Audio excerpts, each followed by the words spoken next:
Games Plus Arcade tersedia hanya di RCTI Plus Super App. Mainkan sekarang. Passion aku emang udah panggilan aja sih mungkin untuk sharing ya gitu. Dan selain itu juga kenapa panti asuhan ke anak-anak karena emang I love kids.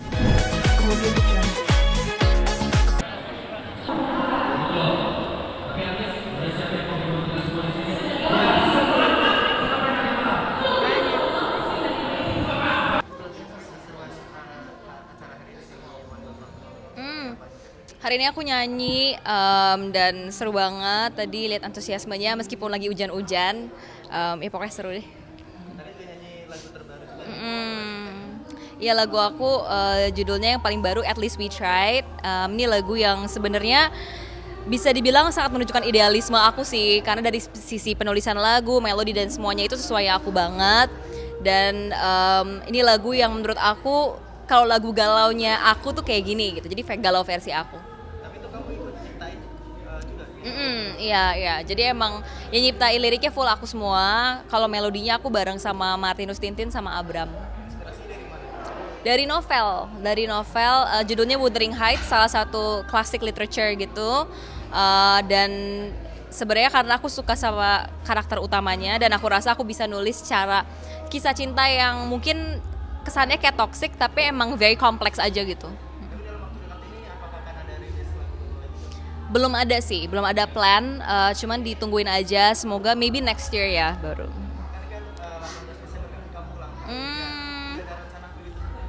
Buat tanggal 18 ini sebenarnya aku rencananya simple aja sih, aku cuman pengen ada visit panti asuhan gitu. Kebetulan karena emang aku ngerasa passion aku emang udah panggilan aja sih mungkin untuk sharing ya gitu. Dan selain itu juga kenapa panti asuhan ke anak-anak karena emang I love kids and I feel like tiap kali aku hanging out with them tuh rasanya energized aja. Jadi makanya agendanya itu aja sih for my birthday.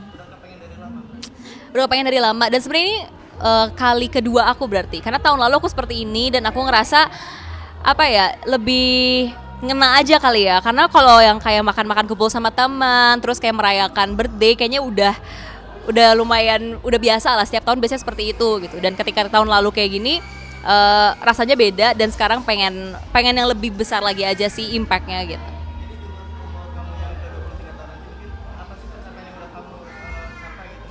Wah susah banget mungkin aku nggak bisa bilang susah banget karena aku tuh dari kecil udah ibaratnya nyolong start lah ya karena kan aku mulai dari 11 tahun.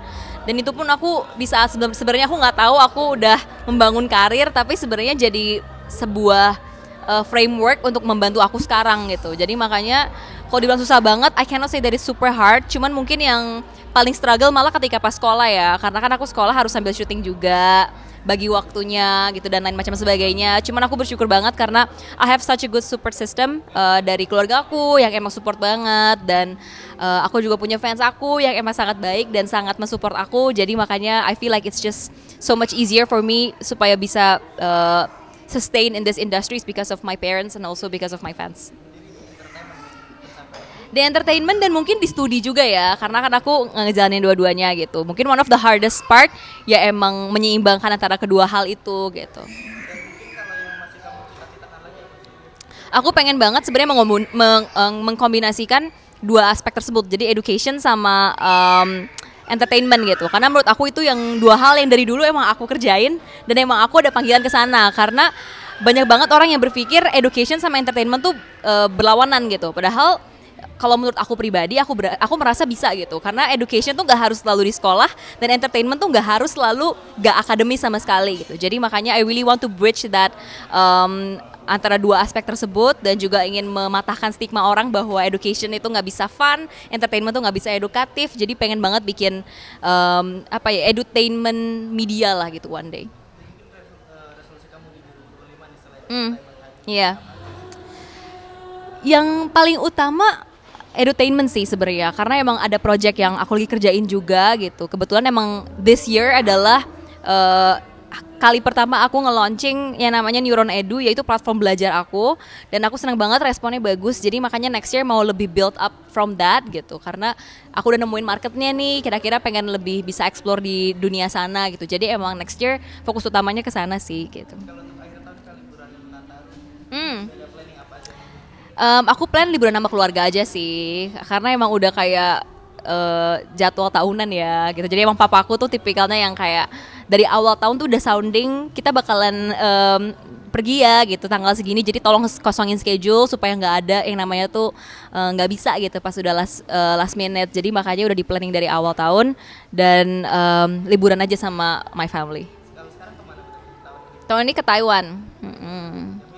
Papaku. Jadi pokoknya papaku yang kita semua cuma tahu beres, dia yang pilih tanggal, dia yang book semuanya. Dan dia cuma ngomong ke kita kayak ininya, oke, saya udah bookingin ke kota ini, ntar nyampe sana kita cari ya mau kemana aja gitu. Jujur aku nggak terlalu tahu lagi karena emang papaku yang lebih ngurus semuanya. Cuman mungkin pengen kulineran di sana sih, karena kan emang Taiwanese food kan emang famous that it's good kan gitu. Selain itu juga lumayan beda sama Indonesia. Jadi makanya mungkin pengen kulineran. Terus pengen explore kotanya aja sih mungkin gitu. Natalan di sana ya. Satu family ya.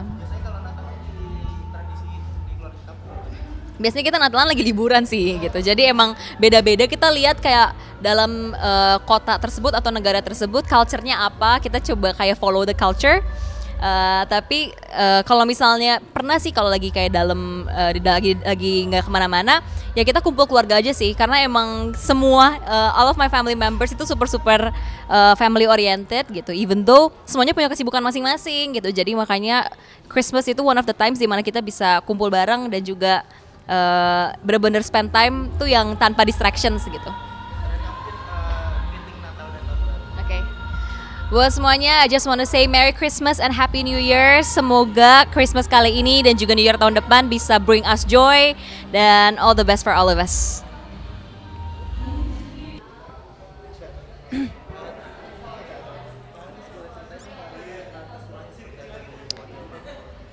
Hari ini seru banget karena aku ngisi, kayaknya ini pertama kali aku ngisi kayak acara sports gitu deh. Ini kan nobar timnas kan versus Vietnam. Nah, terus kayak hari ini tuh aku nyanyi lagu-lagu aku dan ternyata banyak yang sing along juga di sini gitu. Jadi aku senang banget bisa menghibur keseruan teman-teman yang bakal nanti nonton. Tadi aku bawain lagu Jatuh Rapuh, terus Kisah Tanpa Dirimu sama Dirimu Yang Dulu. Jadi kayak seru banget sih. Lagu-lagu semua. Oh iya, itu tuh kalung Anggis Lova itu fanbase aku. Mereka tuh kayak punya apa kayak member-member gitu. Jadi kalau yang punya member mereka pakai handtag kayak card gitu di kalungnya. Jadi seru aja sih mereka bikin-bikin kayak gitu.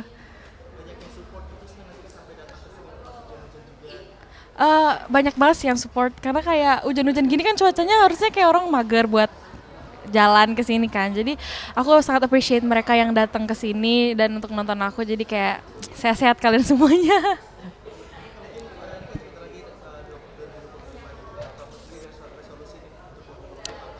Resolusi aku sih yang pastinya tahun depan semoga aku bisa menjadi yang lebih baik lagi di versi diri aku.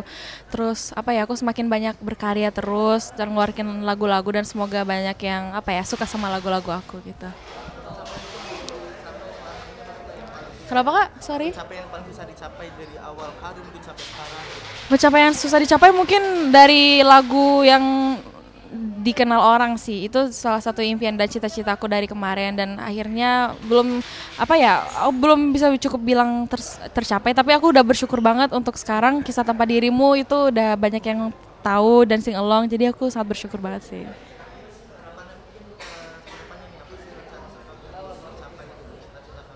Harapannya sih nggak jauh-jauh dari semoga banyak yang suka sama lagu aku terus bisa keluarin karya-karya lagi, terus semoga bisa mungkin berkolaborasi di tahun depan untuk duet sama seseorang mungkin. Dari luar entertainment apa sih yang ingin dicapai? Dari luar entertainment yang ingin dicapai itu mungkin film kali ya. Maksudnya luar entertainment? Oh, bisnis. Entertainment bisnis sih, aku sebenarnya udah punya produk skincare sendiri gitu. Jadi kayak aku pengen ngembangin itu dan pengen belajar lagi sih buat di bisnis skincare aku. Apa? Inspirasinya bikin skincare? Dari diri aku sendiri sih. Jadi kayak aku emang, karena kalau cewek kan suka banget rawat diri gitu kan, terus makeup. Jadi aku bikin skincare tuh base apa yang emang aku pengen gitu. Jadi kayak sekalian belajar dengan praktek gitu sih. Sembari kemarin 2 tahun yang lalu tuh aku masih kuliah, jadi semakin selagi belajar gitu. Nggak ada, karena aku bakal nyanyi di Jogja. Terus 31-nya aku baru balik Jakarta, jadi spend time di Jakarta aja tahun baru. Ngisi kerja nyanyi gitu. Iya, tanggal 30 aku di Jogja. Acaranya UBS Gold, kalau bisa disebut ya, UBS Gold sih, acara UBS Gold di Jogja.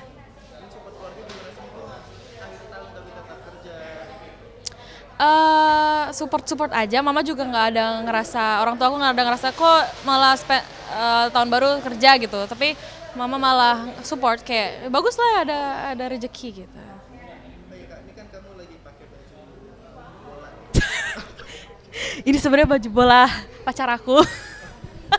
Ini kayak baju bola futsal dia. Jadi kayak aku dipinjemin aja sama pacar aku. Terus belakangnya nomornya 28 kalau bisa lihat tuh. Which is tanggal lahir aku, terus G1 itu dia panggil aku G1. Jadi ini sebenarnya baju jersey dia. Aku nggak punya jersey bola, cuma karena ini temanya hari ini Tobar Timnas, biar mendukung suasana, jadi aku pakai jersey futsalnya dia. Kalau aku kan di rumah tuh G2, jadi dia ngerasa tuh kayak G2 gitu loh. Jadi dia manggilnya G1, biar mungkin the only one katanya.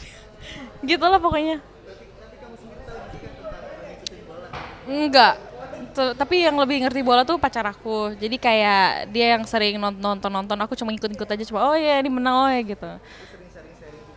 Enggak sih, karena aku nggak terlalu ngerti bola sebenarnya. Pernah di rumah gitu, dia streaming nobar gitu. Aku cuma nontonin aja. Oh ini waktu Indonesia lawan Arab, aku nonton. Itu Indonesia menang kan, keren. Aku cuma tahu kayak ini, Marcelino. Waktu itu dia ngegol kan, Marcelino, terus Rafael Struijk, terus siapa ya? Orang oh itu Paes. Apa sih? Paes. Iya. Nah, harapan aku pastinya semoga Indonesia menang, pokoknya berjuang terus Indonesia. Aku sangat dukung Indonesia karena kalau aku walaupun aku nggak ngerti bola, tapi aku ngelihat Indonesia bertarung tuh aku ikutan deg-degan juga kayak, aduh semoga Indonesia menang gitu sih. Tapi aku berharap banget Indonesia bisa menang malam ini ya, tandingnya malam ini. Jadi good luck for Indonesia. Aduh, 2-0. Ya. Oke, terima kasih. Hai. Acaranya seru banget karena memang di acara nonton bareng Vietnam lawan Indonesia ini bisa ngerasain vibes dari para pendukung tim nasional, dan bukan hanya yang datang itu dari Jakarta aja, tapi tadi juga ada yang dari Cipedak, ada yang dari Tangerang. Mereka berbondong-bondong walaupun mungkin cuaca juga di hari ini hujan, tapi tidak menyurutkan semangat mereka untuk bisa merasakan atmosfer, merasakan juga bisa kumpul sama sesama pendukung tim nasional Indonesia di acaranya Nonbar, nonton bareng Timnas Indonesia yang ada di Fatmawati ini.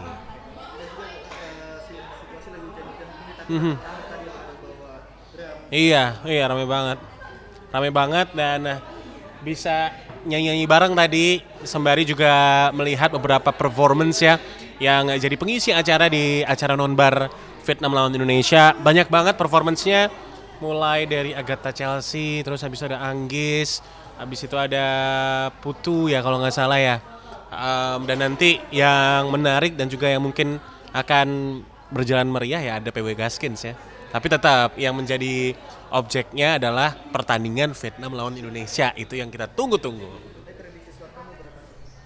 Prediksi skor sebetulnya lawan Vietnam untuk di ASEAN Mitsubishi Electric Cup ini imbang udah bagus ya buat timnas, karena memang keputusan dari Coach Sintayong kan adalah untuk membawa nama-nama pemain yang masih muda-muda, bahkan juga belum banyak di antara pemain-pemain yang ada saat ini punya caps untuk tim nasional Indonesia senior. Dan kebetulan Vietnam menatap ASEAN Mitsubishi Electric Cup ini dengan sangat serius, termasuk juga mereka kelihatannya bakal menurunkan pemain naturalisasi yang berasal dari Brazil, sehingga ini akan menjadi tantangan yang cukup berat. Memang kemarin Indonesia bisa menang lawan Vietnam di 2 pertandingan sebelumnya, tapi untuk di ajang kontinental ini kelihatannya Vietnam akan cenderung lebih mendominasi, mereka nggak mau kalah, dan challenge bukan cuma untuk coach STY tapi juga tentunya untuk para pemain timnas. Jadi semoga pemain bisa all out, mereka bisa memanfaatkan pengalaman ini dengan sebaik-baiknya. Jadi imbang mungkin skor 2-2 lah. Jadi Indonesia sekarang menurunkan kurang lebih banyak ini pemain Indonesia semua nih yang semua dua. Iya sih sebetulnya, cuman memang terlepas dari pemain diaspora yang diundang yang bisa untuk ikut serta di perjuangan timnas pada ASEAN Mitsubishi Electric Cup 2024, tapi memang yang gue lihat sih sebetulnya ini adalah experience yang bisa untuk didapetin sama pemain-pemain muda yang mungkin belum pernah mencicipi caps bersama dengan tim nasional senior, walaupun mungkin terlalu dini, tapi kalau di sepak bola profesional usia 17 tahun juga bisa untuk masuk ke tim nasional senior.